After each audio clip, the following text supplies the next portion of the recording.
অংগ দিগম্বৰ মুনি বাবা জৈন ধৰ্মগুৰু দিগম্বৰ মুনি বাবা শেহতীয়াকৈ যোৰহাটলৈ আহিছিলে আৰু যোৰহাটত তেওঁক লৈ এটি পদযাত্ৰা কৰাৰ কাৰণে বা শোভাযাত্ৰা কৰাৰ কাৰণে পৰৱৰ্তী সময়ত কি ধৰণৰ পৰিৱেশ হৈছে সেয়া আমি দেখিছোঁ আৰু তাৰ পিছত আমি প্ৰতিক্ৰিয়া প্ৰকাশ কৰিবলৈ গৈ বা প্ৰতিবাদ কৰিবলৈ গৈ আমি বিভিন্নজনে বিভিন্ন ধৰণৰ আচৰণ আমি কৰিছোঁ। আটাইতকৈ ডাঙৰ কথা হ'ল সেয়া সত্য হৈছে নে অসত্য হৈছে, শুদ্ধ হৈছে নে অশুদ্ধ হৈছে, সেই কথাটোলৈ আমি পৰৱৰ্তী সময়ত আহিম, মানে এই আলোচনাতে পিছৰ ভাগলৈ আহিম। কিন্তু প্ৰথম কথা হ'ল আমি কাৰোবাক তিৰস্কাৰ কৰিবলৈ যাওঁতে, কাৰোবাক লৈ প্ৰতিক্ৰিয়া প্ৰকাশ কৰিবলৈ যাওঁতে বা কিবা এটা বস্তুৰ বিৰুদ্ধে মাত মাতিবলৈ যাওঁতে আমি সেই বিষয়বস্তুটো বা সেই পাৰ্টিকুলাৰ ছাবজেক্টটোৰ ওপৰত অধ্যয়ন কৰি লোৱাটো ভাল। অতি সহজ এটা শব্দ আজি বিশেষকৈ অসমত, এই ভণ্ড, ভণ্ডামী, ভণ্ডা কি মানে যিকোনো ধৰণৰ এটা শব্দ যেন ভণ্ড, ধৰ্মৰ নামত ভণ্ড, সংস্কৃতিৰ নামত ভণ্ড, যিকোনো আমাকতো কথাই কথাই ভণ্ড বুলিয়েই কয়। কিন্তু ভণ্ড আচলতে কোন, ভণ্ডামী আচলতে কোনে কৰিছে? দিগম্বৰ মুনি বাবাজনক ভণ্ড বুলি কোৱা সেইসকলক সুধিছো, আপোনালোকে জানেনে দিগম্বৰ মুনি বাবাৰ ইতিহাস কি, দিগম্বৰ মুনিৰ পৰম্পৰা কি, দিগম্বৰ মুনিৰ যি সংস্কাৰ, যি সংস্কৃতি, তেওঁলোকৰ যি ধৰ্মীয় ৰীতি নীতি কি জানেনে আপোনালোকে? তেওঁক যে ভণ্ড বুলি কৈছে, ভণ্ড মানে কি?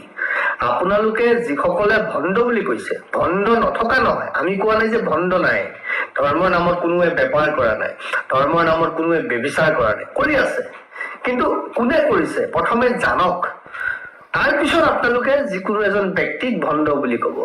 দিগম্বৰ মুনি বাবাই জন্মগত যিসকল, তেওঁলোকে সেই ধাৰাত সৃষ্টি হৈছে, যিসকলে জৈন ধৰ্মগুৰু, তেওঁলোকে কোনোদিন এতিয়া আপোনাৰ নিচিনা ঠাণ্ডা দিনত 10খন লেপ জাপিলৈ সোমাই নাথাকে, গৰম দিনত 4টা এচি চলাই ফুল বহি নাথাকে, তেওঁলোকে আপোনালোকৰ নিচিনা মদে মাংসই খাই জীয়াই নাথাকে, তেওঁলোক 60 ডিগ্ৰী চেলচিয়াছতো যদি কৰবাত পায় তাতো তেওঁলোকে তেনেকেই থাকে, তেওঁলোকে -60 ডিগ্ৰী চেলচিয়াছতো তেওঁলোকে সেইধৰণেই বিবস্ত্ৰ হৈ থাকে, মানে দিগম্বৰ ৰূপত থাকে। তেওঁলোকে কেতিয়াও গাড়ীত নুঠে, তেওঁলোকে খোজকাঢ়ি অহা যোৱা কৰে, যলৈকে যাব লগা হয়। যোৰহাটলৈ অহা ব্যক্তিজনো যৰ পৰা আহিছে খোজকাঢ়িয়ে আহিছে, যিকোনো কাৰণত গাড়ীত নুঠে, ৰেলত নুঠে। তেওঁলোকে সন্ধিয়া খোজ নাকাঢ়ে সন্ধিয়া হোৱাৰ পিছত, কিয় জানে? কিজানিবা তেওঁলোকৰ ভৰিৰ খোজত নেদেখাকে কোনোবা জীৱৰ মৃত্যু যাতে হয়, মৃত্যু হয় বুলি তেওঁলোকে সন্ধিয়াৰ পিছত খোজ নাকাঢ়ে। তেওঁলোকে দিনত এবাৰেই খায়, যিয়ে খায় দিনত এবাৰেই খায়, পাৰিব। জানে তেওঁলোকক ভণ্ড বুলি আমি তিৰস্কাৰ কৰিছো।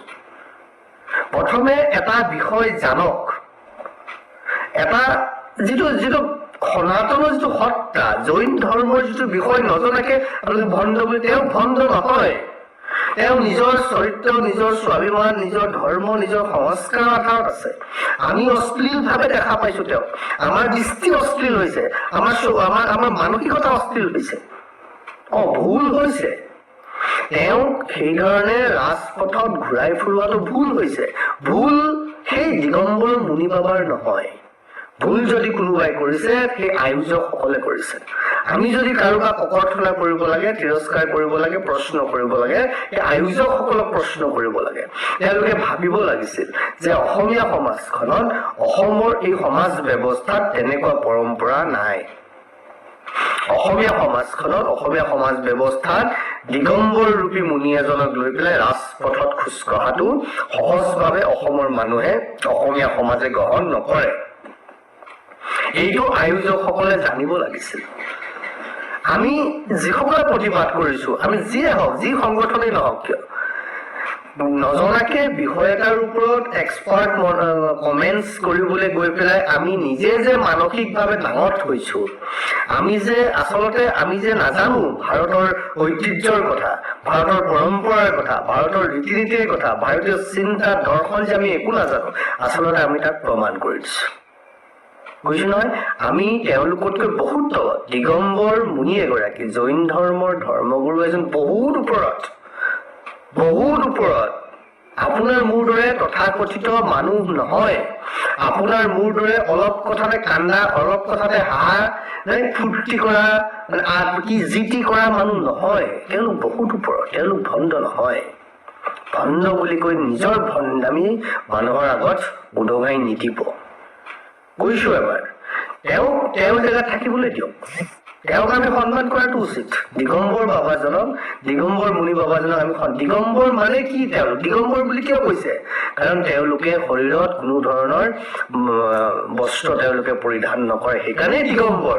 দিগম্বৰ শব্দৰ অৰ্থ বুজক, নাজানে যদি সোধক, অনুভৱ কৰক।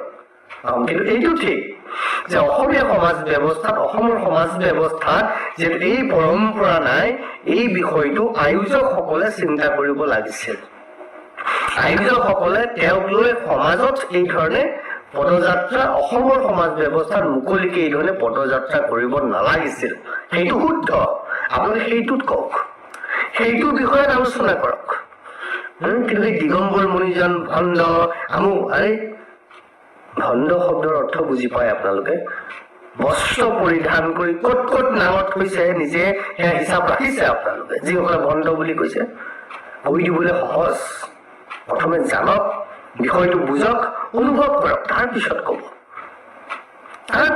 বিষয়বস্তু নজনাকে যিকোনো ক্ষেত্ৰত কথা মুখ খুলিলে আচলতে নিজৰ যে মানসিক বিকলাংগতা, বৌদ্ধিক বিকলাংগতা, আধ্যাত্মিক, সামাজিক সকলো ধৰণৰ বিকলাংগ যে আমি সকলো ফালৰ পৰা, সেইটোহে ওলাই যায়। দিগম্বৰ মুনি বাবা জৈন ধৰ্মগুৰুৰ সেইটো তাহানিৰে পৰা পৰম্পৰা। তেওঁলোক তেনেকেই আছে, তেনেকেই থাকিব। তেওঁক ভণ্ড বুলি কোৱাৰ আগতে নিজে নিজক 10 বাৰ প্ৰশ্ন কৰক, আপোনালোকে ধৰ্মৰ নামত, সংস্কৃতিৰ নামত কি কৰি আছে? আকৌ কৈছো, আয়োজক যিসকলে তেওঁক লৈ পদযাত্ৰা কৰিছে, ভুলটো তেওঁলোকে 10 বাৰ ভাবিব লাগিছিল। অসমৰ সমাজ ব্যৱস্থাত এই ধৰণে পদযাত্ৰা কৰিবলৈ হলে এই ধৰণৰ প্ৰতিক্ৰিয়া অহাটো স্বাভাৱিক, তেওঁলোকে অনুভৱ কৰিব পাৰিব লাগিছিল। তেওঁলোকে এটা বন্ধৰ ভিতৰত তেওঁলোকক ধৰ্ম কৰিবলৈ কোনেও মানা কৰা নাই, কিন্তু এই ধৰণে পদযাত্ৰা কৰাৰ আগত তেওঁলোকে 10 বাৰ ভাবিব লাগিছিল। সেই নভবাটো অপৰাধ হৈছে। যিসকলে দিগম্বৰ মুনি বাবাজনক আনি আজি তেওঁক একাংশ সমাজৰ একাংশ মানুহৰ তিৰস্কাৰ কৰোৱালে, মই কম ভুলটো সেই আয়োজকসকলৰ, সেই আয়োজক সমিতি। গতিকে আয়োজক সমিতিয়েহে সকলোৰে ওচৰত ক্ষমা খোজা উচিত। আয়োজক সমিতিয়ে স্বয়ং দিগম্বৰ মুনি বাবাজনৰ ওচৰতো ক্ষমা খোজা উচিত যে আমাৰ ভুলৰ কাৰণে সেই মহান ত্যাগী মহাত্মাজনক আমাৰ একাংশ মানুহে কটু কথা কবলগীয়া হল, তিৰস্কাৰ কৰিবলগীয়া হল। মই মুনি বাবা, দিগম্বৰ মুনি বাবা, জৈন ধৰ্মগুৰুজনক ইয়াৰ পৰাই হাত জোৰ কৰি ক্ষমা ভিক্ষা কৰিছো। আমাৰ মানুহে অজানিতে নজনাকে আপোনাক ভুল কৰিছে, আপোনাক ভুল বুজি তিৰস্কাৰ কৰিছে, আপুনি দায় দোষ নধৰিব। কিন্তু এই কথাটো নিশ্চিত, জৈন সমাজৰ যিসকলে তেওঁক আমন্ত্ৰণ জনাই আনিছিল, তেওঁলোকে বিষয়টো যি ধৰণে আয়োজন কৰিব লাগিছিল, যি ধৰণে ব্যৱস্থা কৰিব লাগিছিল, তেওঁলোকে ব্যৱস্থা নকৰিলে। আহি থকা দিনত মই এইটো আহ্বান কৰিম, জৈন ধৰ্মাৱলম্বী সেইসকল লোকক আপোনালোকে অন্তত এবাৰ অসমীয়া সমাজখনৰ লগত আলোচনা কৰিব। অসমত আছে নহয়, অসমৰ সমাজ ব্যৱস্থাৰ লগত এনেকুৱা কিবা কৰাৰ আগতে আলোচনা কৰিব। 2-4জন সমাজ সচেতন ব্যক্তিৰ লগত, ধৰ্ম বুজি পোৱা ব্যক্তিৰ লগত আলোচনা কৰিব, তাৰপিছত এনেকুৱা এটা কাম কৰিব। নহলে এই কথাবোৰে, এনেকুৱা কথা বতৰাই আমাৰ মাজত সংঘাতৰ সৃষ্টি কৰিব, আৰু আমি সংঘাত হোৱাটো নিবিচাৰো। সংঘাতৰ সৃষ্টি কৰিব, আমি সংঘাত হোৱাটো নিবিচাৰো। বুজি পাইছেনে? সকলো ভালে থাকক, নমস্কাৰ।